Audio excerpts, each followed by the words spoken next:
Don't forget to like this video, comment where you're watching from, and hit that subscribe button.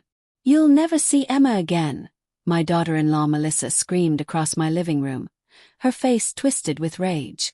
I don't care if you're her grandmother. I don't care if Kevin is your son. You've crossed the line for the last time, and now you'll pay for it. What she didn't know was that I'd already started documenting everything, and her threat was about to become the biggest mistake of her life. For 4 years, I thought I was the luckiest grandmother in the world.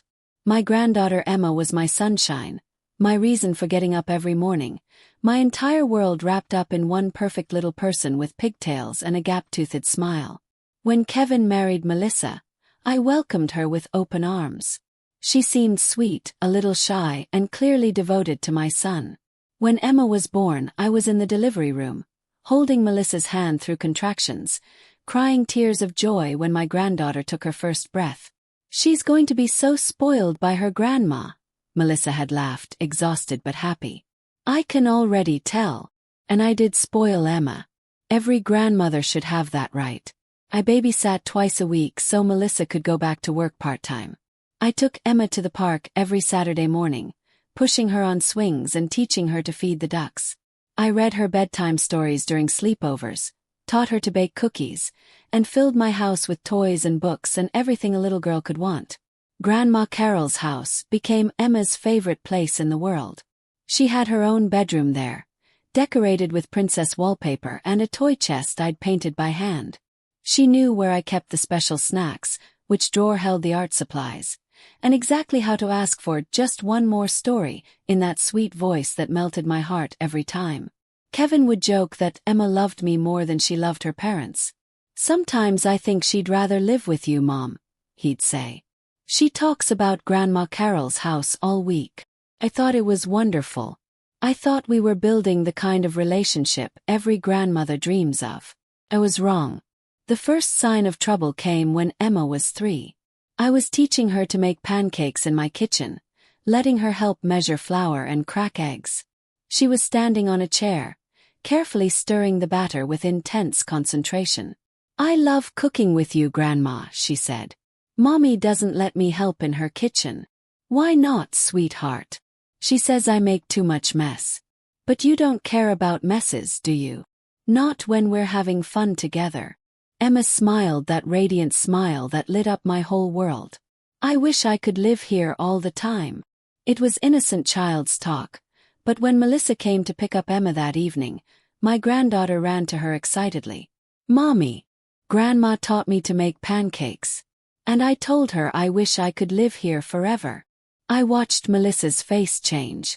Something cold flickered in her eyes. That's nice, baby. But you live with Mommy and Daddy, remember? Grandma's house is just for visits.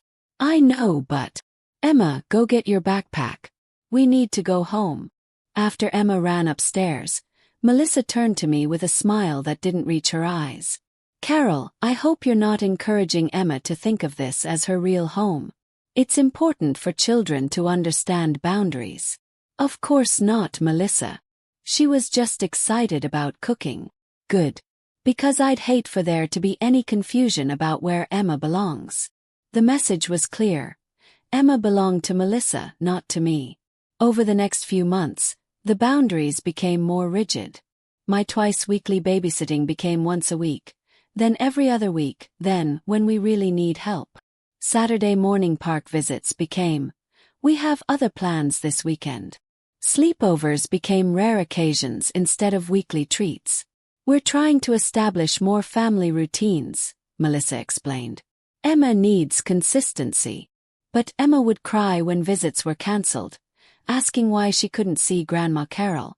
She'd beg to call me during the week, only to have conversations cut short because it was dinner time or bath time or bedtime. Why can't I talk to Grandma longer? I'd hear her asking in the background. Because we have our own family time, Emma. Grandma will understand. I didn't understand. But I tried to be patient, tried to respect their parenting decisions, tried to maintain peace for Emma's sake. The breaking point came last spring, during Emma's 4th birthday party. I'd been planning for weeks, coordinating with Melissa about the theme, unicorns, the guest list, family and a few of Emma's preschool friends, and my contribution, a custom unicorn cake from Emma's favorite bakery. The morning of the party, I arrived early to help set up decorations. Emma ran to greet me, throwing her arms around my legs. "Grandma Carol, did you bring my unicorn cake?" "Of course I did, Princess. It's in the car. Can I see it? Can I see it now?" "Let Grandma get it set up first," Melissa interrupted. "Emma, why don't you go play in your room while the adults get ready?" I spent an hour arranging decorations, setting up games, and preparing the beautiful unicorn cake I'd spent $200 on. Not because I had to, but because I wanted Emma's day to be perfect. When the guests arrived, Emma was the center of attention, opening presents and playing with her friends. I took dozens of photos, wanting to capture every moment of my granddaughter's joy. But as the party went on, I noticed something strange. Whenever Emma ran to me for hugs or wanted to show me something, Melissa would quickly redirect her attention. "Emma, show your new toy to Daddy. Emma, your friend Sarah wants to play with you. Emma, come help Mommy cut the cake." My cake that I'd bought, that Emma had been excited about all week, that featured her favorite unicorn character. But Melissa positioned herself to cut it while I stood in the background, watching. When it came time for photos, Melissa organized elaborate family shots. Kevin, herself, and Emma in various combinations. I was included in exactly 2 photos, both awkward afterthoughts where I was clearly not part of the main family unit. But the final insult came when Emma opened her presents. I'd spent weeks picking out the perfect gift. A beautiful dollhouse that Emma had been begging for since Christmas. When she unwrapped it, her face lit up with pure joy. "It's my dollhouse. It's my dollhouse. Thank you, Grandma Carol." She threw her arms around me, and I felt that familiar surge of pure love that only grandmothers understand. "I'm so glad you like it, sweetheart. Can we play with it now? Can you help me set it up?" Before I could answer, Melissa swooped in. "Emma will set it up later. Right now, you need to thank all your other guests for their presents." "But I want to play with Grandma." "Emma." Melissa's voice had an edge to it. "Listen to Mommy." I watched my granddaughter's face fall, the excitement dimming in her eyes. She obediently moved on to other presents, but kept glancing back at the dollhouse, at me, with obvious longing. After the party, as guests were leaving, Emma approached me again. "Grandma, when can I come to your house to play with my dollhouse?" "Well, sweetheart, it's your birthday present. It stays here with you. But I want to play with it at your house.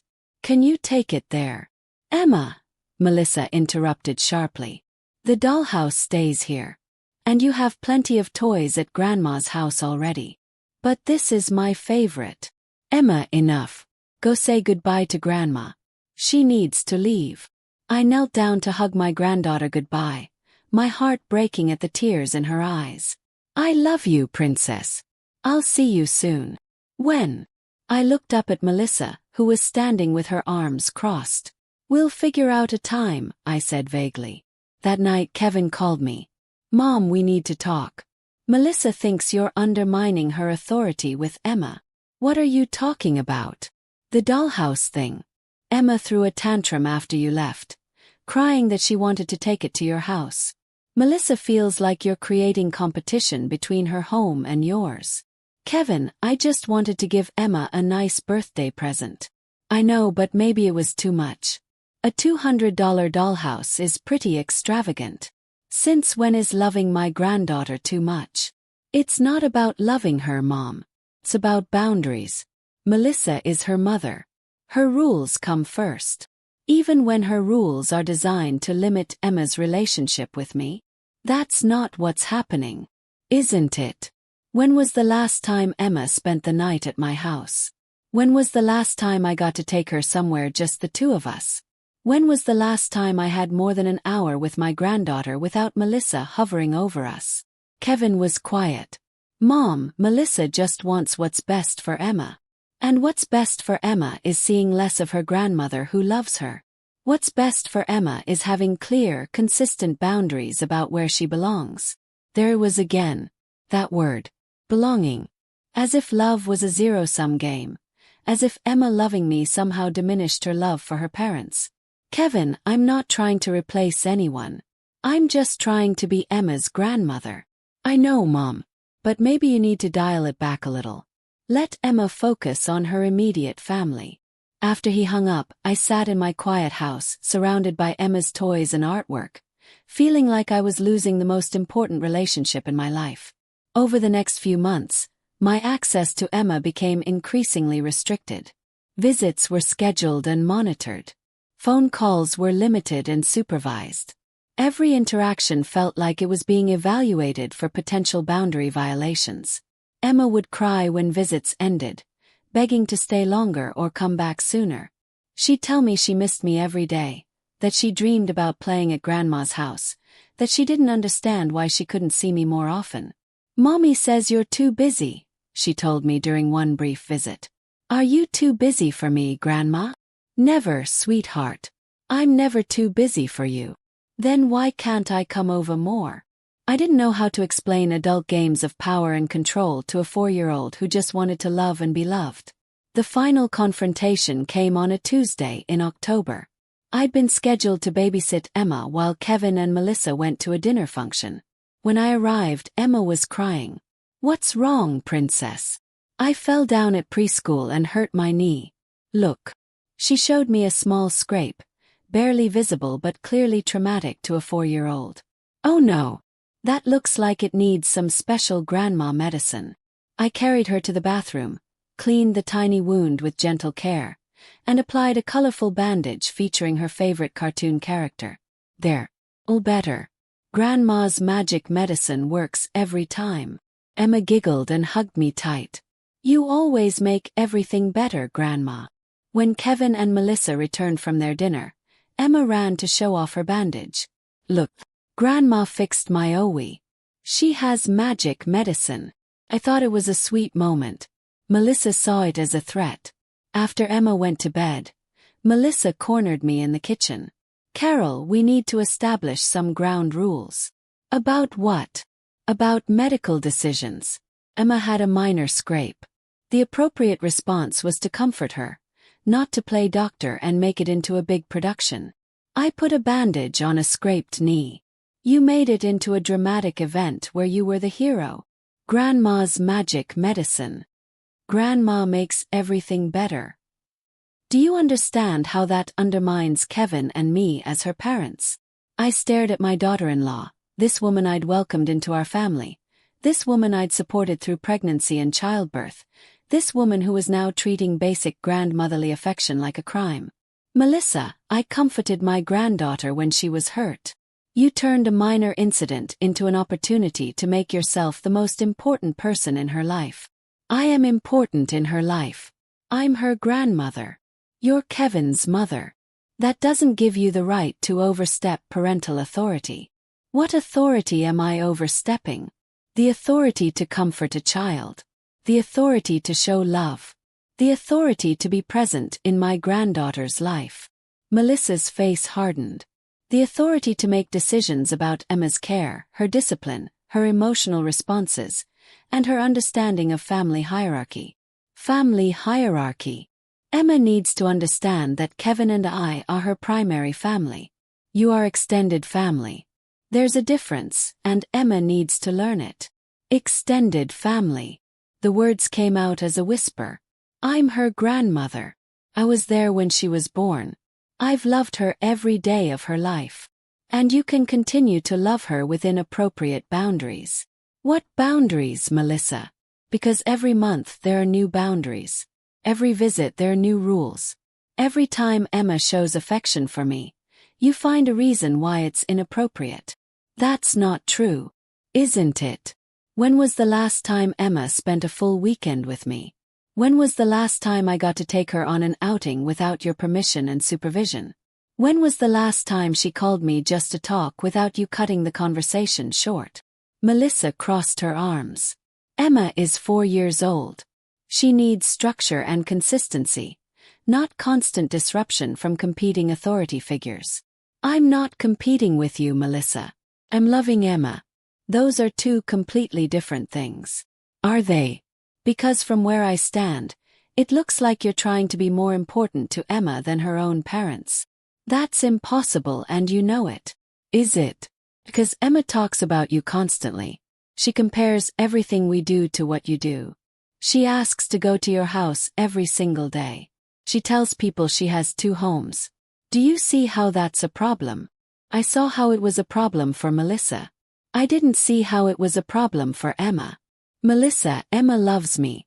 That's not a competition. That's a blessing. It's a blessing that's gotten out of hand.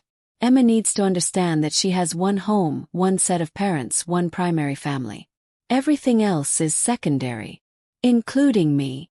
Yes, including you. The words hung in the air like a death sentence. I think it's time for you to leave, Carol. And I think we need to take a break from regular visits until Emma learns to prioritize her immediate family. What does that mean? It means no more weekly babysitting. No more impromptu visits. No more overnight stays. When we decide Emma is ready to see you, we'll call. You can't cut me off from my granddaughter. I'm not cutting you off. I'm establishing healthy boundaries for my daughter's emotional development. Melissa, please. Emma will be heartbroken. She won't understand. Emma will adjust. Children are resilient. Emma will think I abandoned her. Emma will learn that her parents' decisions are final. I looked at this woman who held my granddaughter's life in her hands. This woman who was using my love as a weapon against me. And if I refused to accept this? Melissa smiled, and it was the coldest smile I'd ever seen. Then you'll never see Emma again. Kevin agrees with me. We can pack up and move anywhere we want. We can change our phone numbers. We can disappear, and there's nothing you can do about it. Kevin would never. Kevin will do whatever I tell him to do. He's already choosing me over you. He's been choosing me over you for months. She was right. Every boundary violation, every restricted visit, every limitation on my relationship with Emma had come with Kevin's tacit approval. You'll never see Emma again, she repeated, her voice rising with triumph. I don't care if you're her grandmother. I don't care if Kevin is your son. You've crossed the line for the last time, and now you'll pay for it. 3 days later they were gone. I went to their house for our scheduled visit and found it empty. No furniture. No forwarding address. No explanation. Kevin's phone went straight to voicemail. Their old number was disconnected. Their social media accounts were deactivated. They had disappeared with my granddaughter, just as Melissa had threatened. But Melissa had made one crucial mistake in her moment of victory. She'd made her threat in front of witnesses. Kevin had been in the next room, and I'd started recording our conversations weeks earlier on my lawyer's advice. When I filed for grandparent visitation rights, I had documentation of everything. The threats, the systematic isolation, the emotional manipulation, the deliberate alienation of Emma from her extended family. Most importantly, I had evidence that their disappearance was motivated by spite, not by Emma's best interests. It took 8 months, 2 private investigators, and $15,000 in legal fees. But we found them. They'd moved to Oregon, enrolled Emma in preschool under a different last name, and were living in a rental house 20 miles outside Portland. The court case was brutal. Melissa painted me as an obsessive grandmother who couldn't respect boundaries. I painted her as a controlling mother who used my granddaughter as a weapon against family members who loved her. But the evidence spoke for itself. Phone records showing dozens of attempted calls. Emails begging for contact with Emma. Videos I'd taken of Emma crying when visits were cut short, asking when she could see Grandma Carol again. Most damaging was the recording of Melissa's threat. Her admission that she was using Emma to punish me for imagined offenses. The judge was not impressed. This court finds that the minor child Emma has been deliberately alienated from her paternal grandmother without just cause.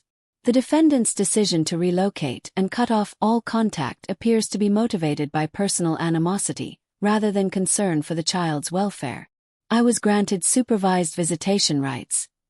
2 hours every other weekend. with a possibility of increased contact after 6 months of successful visits. When I saw Emma for the first time in 10 months, she threw herself into my arms and cried, "Grandma Carol, I thought you didn't love me anymore. I thought you went away forever." "Never, princess. I could never stop loving you. I've been fighting to see you this whole time. Mommy said you were too busy. She said you didn't want to play with me anymore." I held my granddaughter close, feeling the weight of 10 months of lies, 10 months of manipulation, 10 months of a little girl thinking her grandmother had abandoned her. "I never stopped wanting to play with you, Emma. Never. It's been 6 months since our court-ordered reunification began. Emma and I see each other every other weekend now, and I'm hopeful that the judge will grant additional visitation time soon. Emma is different now. More cautious, more aware that adults sometimes lie, more protective of our time together. She tells me constantly that she loves me, as if she's afraid I'll disappear again. "You won't leave me again, will you, Grandma?" "Never, sweetheart. Never again." Kevin and I are slowly rebuilding our relationship.